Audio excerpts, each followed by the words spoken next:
Hello historians, I am Jennifer Worman and this is my discussion video for the History 512 class for the Public History and American Memory discussion of Berkeley Plantation, home to the illustrious Harrison family.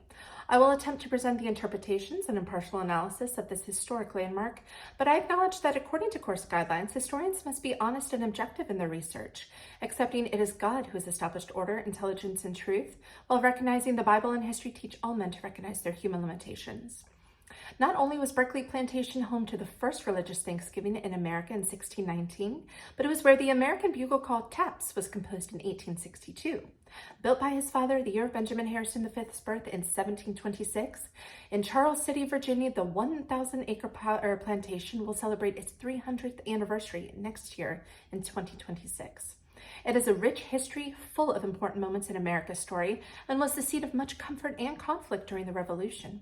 Benjamin Harrison V, of course, served in the House of Burgesses, both Continental Congresses, signed the Declaration of Independence, and served in the Virginia House of Delegates and as a three-term governor.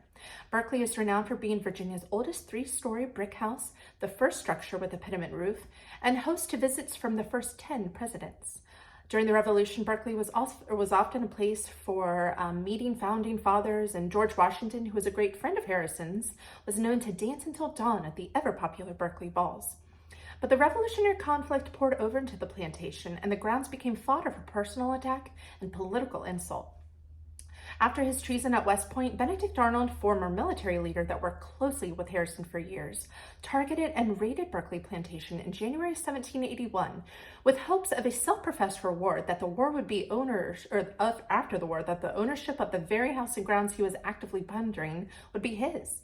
His famous greed and solipsistic vanity protected the house from being burned and ensured Berkeley's preservation. After his 2 days of proprietorship, Arnold retreated from the pursuit of the Marquis de Lafayette and enraged American army, and months later the British surrendered at Yorktown while Lafayette and Washington dined with Harrison at Berkeley. Harrison had regained control of his home, yet it took 4 years for the damage Arnold inflicted to be undone and the Harrison family to return fully to the residence of their esteemed seat. Berkeley had survived the war, yet paid dearly for its identity as a patriot home to a patriot family. It passed down through the Harrison family, which included 2 presidents, through the hardships of the Civil War and the Great Depression, till ownership was transferred to the Jameson family in the 20th century, who received not the majestic, prestigious plantation worthy of hosting presidents, but a rundown, dilapidated residence whose only tenants were cows, chickens, and pigs.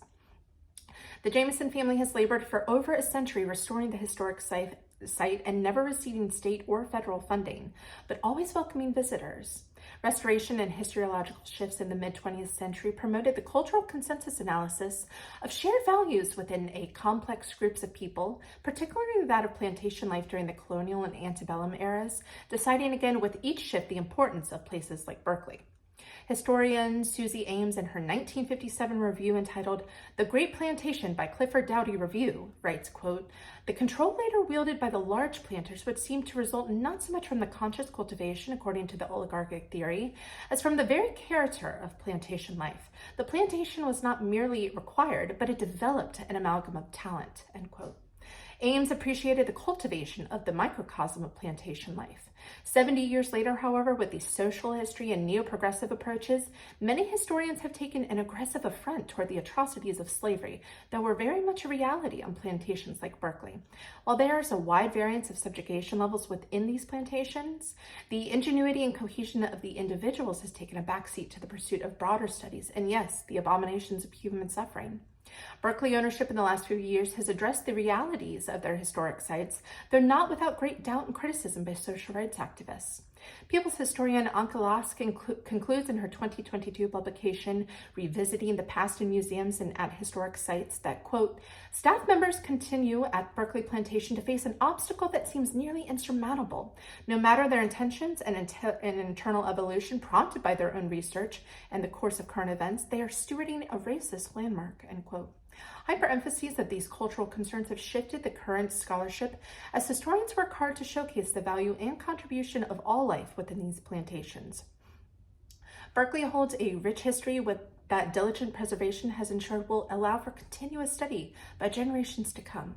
Its grounds open for visitation again in the spring with an interactive Children's Day on April 1st, encouraging all to enjoy the beauty of this historic landmark. Thank you and stay curious.